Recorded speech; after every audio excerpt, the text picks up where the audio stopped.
Hi there, and welcome to this presentation on massive haemoptysis. My name is Chandra Ohri. I'm a consultant respiratory physician at Glenfield Hospital in Leicester.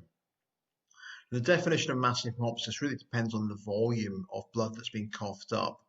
And there are various different definitions which exist depending which source you look at. But generally, we sort of talk about a ballpark of more than 240 mils of blood coming out in a 24-hour period, or more than 100 mils per day over consecutive days. Now, various sources will quote other figures, and I've seen things between 100 to 600 mils or more per 24-hour period. But again, as a rough suggestion, I'd stick with these rough values. Now, clearly, massive haemoptysis can be life-threatening and is often associated with other common symptoms, including anxiety and shortness of breath. And less than 5% of patients presenting with haemoptysis will actually have a massive haemoptysis. So it's not that common, but it is common enough to be able to have to recognize it and also realize that it's a medical emergency which requires prompt assessment and management. So thinking about causes of haemoptysis, well, this is not an entirely exhaustive list, but really sort of concentrating more on the common causes. Clearly, we can see that at the top there are things which are associated with infection, but also inflammation within the lung airways. And these are things which are conditions which are often chronic, like bronchiectasis or cystic fibrosis. But it can also be, less long-standing, things like TB and lung abscess as well. And this group of conditions which cause these sort of infection and inflammation in combination are really the most common causes of haemoptysis. Lung cancer is also a common cause. And then we also sometimes see, other types of infections such as necrotizing pneumonia or mycetoma. There are many other rarer causes which you'll have recognized, but we won't go through these in great detail today. So thinking about the management of massive haemoptysis, well, really, obviously, you want to be able to promptly recognize what's going on and resuscitate your patient accordingly, as with any medical emergency. And clearly, airway protection is of the utmost importance. And clearly, if we're struggling in any way with airways competence, then we may need support from our intensive care colleagues if the airways is compromised in any way. We want to establish IV access and deliver some IV replacement as soon as possible, so that's usually simply IV fluids.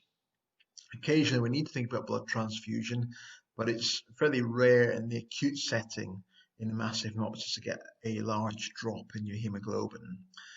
And then thinking about some immediate investigations, well, clearly routine bloods will be helpful, including cross-match. There are many other blood tests which we may consider depending on the underlying cause of the haemoptysis, but again, I won't go into that great detail about that at the moment. Clearly, if a patient's hypoxic, an ABG would be useful. And again, if we're thinking about some sort of effective etiology, then some sort of microbiological investigation of the sputum would be very useful. An early chest X-ray. And then if the patient's hemodynamically stable, then certainly a CT scan would be important. And the sort of modality of choice here is a CT aortogram, which is very useful at looking at the bronchial artery tree. And it's really trying to look for any focal site of bleeding. And the reason that's important is if you think about the causes of haemoptysis, again, really when we've got things like infection, which are the commonest cause of haemoptysis, it can cause an irritation of bronchial arteries in the airways. And that infection and inflammation irritating the bronchial arteries can really cause those arteries to start bleeding into the airways. And that's why you often get the sort of syndrome of haemoptysis. So thinking about the underlying cause is important. And in terms of other sort of initial management steps, treatment, obviously, we want to think about giving something which is going to stem the bleeding. So tranexamic acid is a useful antifibrinolytic agent, which we can use either orally or IV. And then by this stage, if we've done our CT scan and we've identified if there is a bleeding bronchial artery, if we understand which side of the thorax that bleed is on, then it's important to lie the patient on the side of the bleed to protect the other lung from filling with blood. So for example, if you've got a right bronchial artery in the right lung which is bleeding, clearly if you lie a patient on the right hand side, it's going to help protect the left lung because of gravity, preventing the left lung filling up with blood and therefore preserving that and helping maintain some physiological function in the other lung where you've not got the lesion or the bleed. So that's really an important sort of measure to consider. Also, depending on the underlying cause, for example, if it's caused by some sort of coagulopathy, then clearly there are different ways to try and manage that. But, as we said, the majority of cases that we will see are due to infection, and therefore it's important to start patients on appropriate antibiotics, depending on what we think the underlying infective organism is. And usually we see this in our patients with bronchiectasis or CF, and most of them will have had recent or historical sputum microbiology, so you may have something to go on in terms of trying to choose an appropriate IV antimicrobial in the first instance. Further management to consider. So there are other things that we could arrange if a patient has persistent bleeding despite that initial medical management.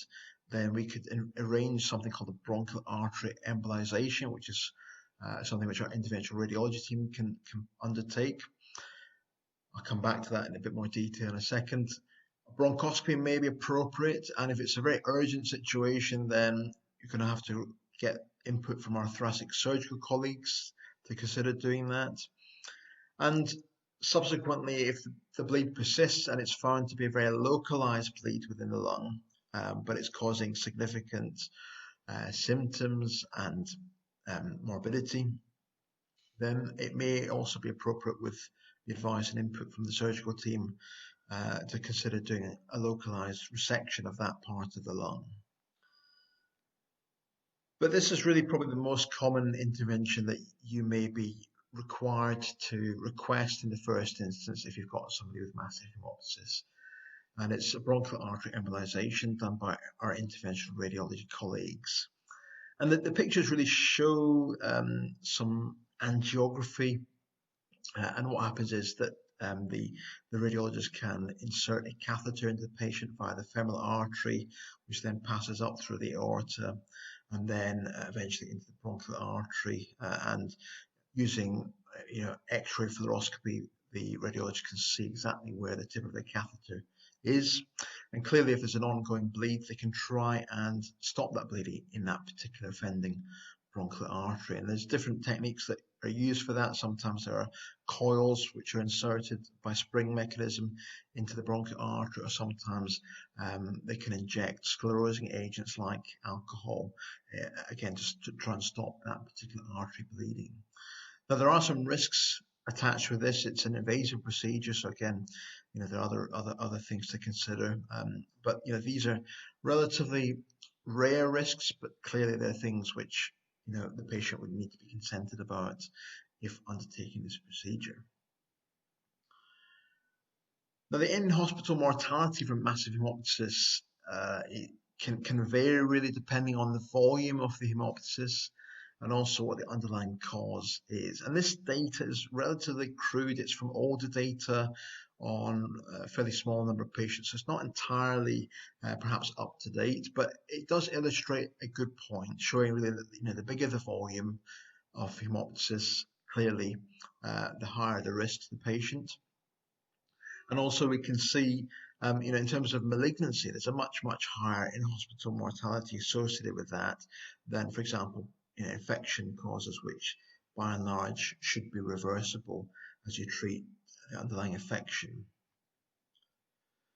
So just one very brief case example, and the reason I've put this in is because I've seen quite a few cases of patients presenting with both PE alongside massive haemoptysis, and it's a really challenging balance to think about how you're going to manage these two conflicting sort of conditions, which are both in their own right emergencies. So you've got on one hand the PE, which conventionally you'd anticoagulate, On the other hand, you've got massive hemoptysis, where you wanted to try and give antifibrinolytics to. So, again, the question is really, what do we do in that situation? Do we anticoagulate or not?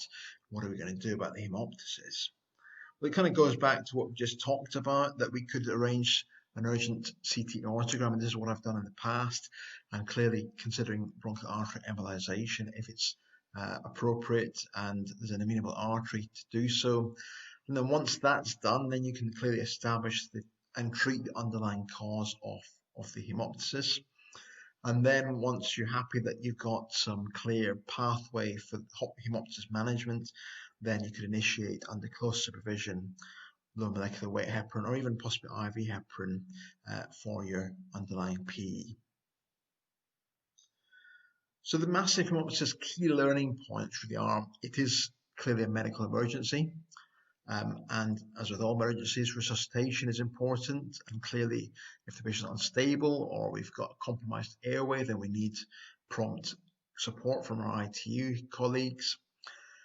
We need to use antifibrinolytic therapy unless contraindicated. So tranexamic acid is really the sort of first line for that, as well as appropriate antibiotics or antimicrobials if an underlying infection is suspected, and that will probably be the case in the majority of patients. Once the patient is stable, then we need to consider doing a CT angiogram or a thorax, and then depending on what that shows and what the underlying cause is, then we'd refer appropriately to, for example, interventional radiology or thoracic surgery, or even oncology if there was a underlying malignancy which is causing the hemoptysis. So just to finish off, there are a few resources which I'd recommend, and this links in well with our Glenfield Hospital Respiratory Handbook for Junior Doctors, which is available on the intranet. And in terms of massive hemoptysis guidance, main sort of national guidelines which exist really are embedded within the NICE cystic fibrosis guidelines if you want to refer to that. Many thanks for watching today.